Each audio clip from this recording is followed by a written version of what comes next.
बच्चे अच्छी आदतें बहुत देर में सीखते हैं, लेकिन गंदी आदतें वो बहुत जल्दी सीख लेते हैं। इसके लिए क्या हमें बच्चों को मारना चाहिए? उनको कैसे अच्छी आदत समझानी चाहिए? चलिए फैज़ भाई से डिटेल में जवाब सुनते हैं। भाई ने एक सवाल किया कि बच्चे स्कूल जाते हैं और स्कूल में जाके कभी कभार कुछ अच्छी बातें भी सीखते हैं, लेकिन अक्सर जो होता है, जो माहौल का इन्फ्लुएंस बच्चे लेते हैं, बुरी बातों को सीख लेते हैं। जिनमें यह है कि वो कुछ जाते हैं, कुछ चीज़ों को सीख लेते हैं, फिर आ जाते हैं। जब पेरेंट्स उनके वालिदैन उनको समझाते हैं कि भाई ऐसा नहीं है, तब भी वो किसी भी हाल में मानने को रेडी नहीं होते। और उनका कॉन्सेप्ट ये होता है कि जो हम कर रहे हैं, जो हमने सीखा है, वो राइट है। तो इसको कैसे हम चेंज करें? देखिए, सबसे पहली चीज़, बच्चे क्या होते हैं, चीज़ों को देख के इन्फ्लुएंस होते हैं, है ना। इसलिए आजकल सोशल मीडिया इन्फ्लुएंसर का दौर है, इन्फ्लुएंस कर देते हो। और इन्फ्लुएंस, याद रखिए, इन जनरल सेंस अच्छा असर नहीं रखता है। मैं तो उसको ही मानूंगा, आजकल के लैंग्वेज में अच्छा असर वाले को नहीं बोल रहा। इन्फ्लुएंस लेना, किसी चीज़ से मुतासिर हो जाना, ठीक है। जैसा मिसाल के तौर पर एक जगह गए, 4 बच्चों को देखा और वो अब्यूसिव लैंग्वेज यूज़ कर रहे थे, गाली दे रहे थे। तो इसको ऐसा लगता है उस इन्फ्लुएंस से 4 लोगों के कि गाली देने में कोई बुराई नहीं है, क्योंकि वो 4 बच्चे भी तो दे रहे थे ना। मतलब वहाँ कोई अटकर नहीं था, किसी ने कुछ वो नहीं किया, ठीक है। या फिर आपने मिसाल दी, उंगलियों को फोड़ना सीख लिया, या फिर हो सकता है वो गर्दनों को जिस स्टाइल में ऐसा तोड़ने की आदत डाल लेते हैं, बना लेते हैं बस ऐसा, क्योंकि वो इन्फ्लुएंस देखते हैं। या फिर वो किसी 4-5 बच्चों ने कल एक शॉट देख कर आ गया और पूरे के पूरे गर्दन को मल रहे, अपने नीचे ठुड्डी पे हाथा घुमा रहे, वो भी ठुड्डी पे हाथा घुमाता, पैर रगड़ के चल रहे, तो होता है ये, मतलब इन्फ्लुएंस है। अब आपका बच्चे ने नहीं देखा वो चीज़, लेकिन हम पूरी दुनिया वही कर रही है, तो वो क्या होता है, इन्फ्लुएंस हो जाता है। फिर वो एक्शन वो करने लगता है। तो अब इस मामले में क्या करें? तो देखिए, बच्चों की जहनीत ऐसी ही होती है, वो जल्दी इन्फ्लुएंस होते हैं। आप उसको सिखा रहे हैं, बेटे ऐसा रहना, वैसा रहना, वैसा रहना। अगर मैं आपके एक काम करने वाला है, अब उसकी बातें बस वो गली की चल रही है उसकी, तो ये बच्चा आप देखेंगे बाप से ज़्यादा मुतासिर वो गली की बातें करता है, उससे होता है।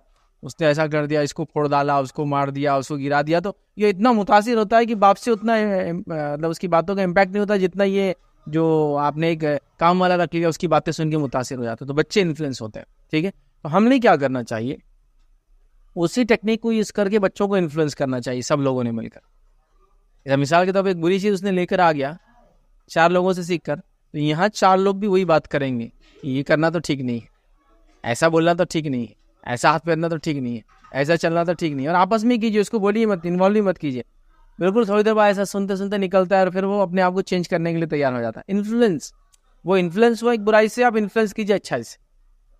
ऐसे तो होना चाहिए कि लॉन्ग टर्म प्रोसेस से हम उसको इन्फ्लुएंस ना करें, बल्कि तरबियत करें। लेकिन कभी हो जाता है कि वो सुनते नहीं। अब इंस्टेंटली को बच्चा अगर कुछ भी बकरा बकवास करा, उन्हें कोई गाली का लफ्ज़ सीख लिया, उसको लगता है नहीं हमारे अंकल बोल रहे थे, नहीं नहीं हमारे खाला बोल रहे थे, नहीं नहीं वो पड़ोसी नहीं बोला, नहीं नहीं वो 2 बच्चे एक दूसरे को ऐसे ही बोलते, जब भी मिलते अरे और उनकी गाली देते हैं। उसको लगता है ये सही वर्ड है, तो आप बोले कि तो बहुत गलत है। और आपस में 2 लोग बात करें कि कितने गंदे बच्चे देखो वो करते हैं। आपको अच्छा लगता है ऐसा बच्चा जो ऐसी बात करता? तो आप दूसरा बोलेंगे बिल्कुल नहीं, तो ये सुनते रहता, अरे ये तो ठीक नहीं जा रहा। तो ये इन्फ्लुएंस ही कीजिए फिर आपको, अगर वो इन्फ्लुएंस होकर आया है आगे, जिसको क्या बोलेंगे हम उसको, मतलब जो टॉक्सिक होकर आ गया है, जहर लेकर आ गया है, तो डिटॉक्स कर रहे हैं उसको, अब जहर निकालना है उसकी बॉडी से, क्या करें? तो वो इन्फ्लुएंस के जरिए आप कोशिश करें, जबकि होना नहीं चाहिए, होना तो तरबियत से होना चाहिए। लेकिन बहरहाल ऐसा करके उसको कम से कम उस पहलू तो बचाइए। फिर एक लॉन्ग टर्म में तरबियत कीजिए कि बेटा ये आदतें अच्छी आदतों में से नहीं है, ये आदतें आपको नुकसान देंगी, ये आदतों का फलां प्रॉब्लम होगा, ये आदतों से उंगली खराब हो सकती है, ये आदत से आपको लोग अच्छा नहीं मानेंगे, ये आदत से आप बड़े होंगे तो फला होगा। आपको उसको फिर धीरे धीरे तरबियत करना है। लेकिन वो इन्फ्लुएंस लेकर आया है, तो एक इन्फ्लुएंस के झटके में आप उससे वो चीज़ रिमूव भी कर सकते हैं और फिर उसको सिखाइए। और बहरहाल आजकल हालात ही ऐसे चल रहे हैं, हर बच्चा इन्फ्लुएंस है किसी न किसी से। बहुत छोटे छोटे बच्चे, मतलब उसके कोई 3 साल 4 साल इस मोर देन जिसको कहते हैं इनफ एज उनकी हो जा रही है, जिसमें आपको वो कुछ भी कहते हैं। मतलब ऐसी बात है कि आप जो जानते नहीं है, आप समझते नहीं। एक बच्चा मुझे आकर कह रहा है, मेरी गाड़ी से मैं उतरा, फैज़ भी आपके पास सुपरा क्यों नहीं है? मुझे नहीं मालूम सुपरा क्या था, तब तक तो नहीं मालूम था जब तक उसने मेरे से सवाल किया, ठीक है।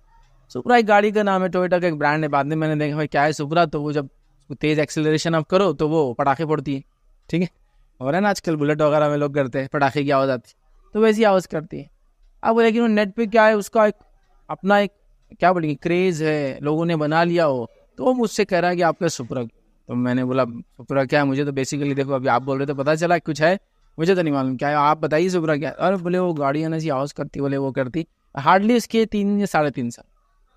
मैंने उसके पेरेंट्स से पूछा ये सुपरा क्यों देख रहा है, ये सुपरा से क्या लेना देना? अरे बोले ये तो इतना ही आपसे पूछा, बोले मेरे को बोल रहा तेरा घर बिक जाएगा, बोले सुपरा में। अब्बा को बोल रहा सुपरा लेने तो बोले अपना तो घर बिक जाएंगे, बोले सुपरा लेने में। तो मतलब उसने कहीं से निकाल भी लिया कि इतने लाख की, मैं नहीं समझता उसको लाख की गिनती के बारे में कुछ भी नॉलेज है कि लाख कितना होता है। लेकिन वही बोल रहा हूँ उनको, 1.5 करोड़ की गाड़ी है, मतलब 2 करोड़ की गाड़ी, पता नहीं क्या है, इस पर टैक्सेस लगते, वही बोल रहा हूँ। मतलब उसने जो भी एक रील देख लिया जिससे इन्फ्लुएंस हो गया हो, वही 15 सेकंड का नॉलेज है जो मिल रहा है आजकल। उसने देख लिया सुपरा इंडिया में नहीं रहती और मिली तो इतनी मिलती, टैक्सेशन इतना सीख लिया उसने। मतलब आजकल बच्चों के पास जिसको हम कहेंगे इन्फॉर्मेशन है, कोई नॉलेज बेस नहीं है उसके पीछे। मतलब उसको एक इन्फॉर्मेशन है कि घर 10 करोड़ का है, ये गाड़ी 5 करोड़ की है, ये फला आदमी की नेटवर्थ क्या $100 मिलियन है, एलन मस्क की जो है $250 बिलियन है, उसको ये नॉलेज है। ठीक है, जिसको नॉलेज नहीं बोलेंगे, इन्फॉर्मेशन है उसको ये, लेकिन उसका कोई नॉलेज बेस नहीं है कि एलन मस्क इस लेवल पे कहाँ तक कैसे गया। इसके लिए नॉलेज बेस नहीं है, इन्फॉर्मेशन बहुत है उनके पास आजकल। बहरहाल बहुत मुश्किल है, तो इन्फ्लुएंस हो जाते हैं बच्चे, बहुत मुश्किल होता है। बहरहाल उस टाइम पर तरबियत का पहलू तो होगा, लेकिन मैं चाहूँगा कि उसको जल्दी ख़त्म करने के लिए एक दूसरा इन्फ्लुएंस डाले और फिर राइट काइंड ऑफ इन्फ्लुएंस उस पर डालते रहे, अगर वो बहुत ज़्यादा मुतासिर हो रहा है। कुछ बच्चे होते हैं किसी से मुतासिर नहीं होते जल्दी, और कुछ बच्चे बहुत ज़्यादा लपक के मुतासिर हो जाते हैं कि उनका फिर वो डिटॉक्स करना पड़ता है आपको लेके, बेटा ऐसा नहीं ऐसा। अब देखिए बच्चा किस कैटेगरी में आ रहा है, बच्चे की टाइप क्या है, सोच समझ क्या है, प्रॉपर एज क्या है। अब मैं उस 3-4 साल के बच्चों को कैसे समझा सुपरा के बारे में, सिवाय इसके कि मैं एक्सप्लेन करता हूँ, बेटा ये आपकी अप्रोप्रिएट एज नहीं है, आपको सुपरा के बारे में नहीं अभी तो मालूम होना चाहिए ABCD क्या है, अलिफ बा तासा क्या है, आ ई क्या है ना, ये बेसिस है आपका नॉलेज का, ये गेन करो बेटा। खैर उसको इन्फ्लुएंस करना पड़ेगा मुझे, ऐसा खाली मैं ऐसा बोल दूंगा तो शायद नहीं मानेंगे, उसको उसी ढंग से इन्फ्लुएंस करना पड़ेगा। लिहाजा बहरहाल पेरेंट्स को बहुत ज़्यादा चौकन्ना होकर मोहतात रहकर इसको कहेंगे अपने बच्चों की तरबियत करने की ऐसे माहौल में ज़रूरत है।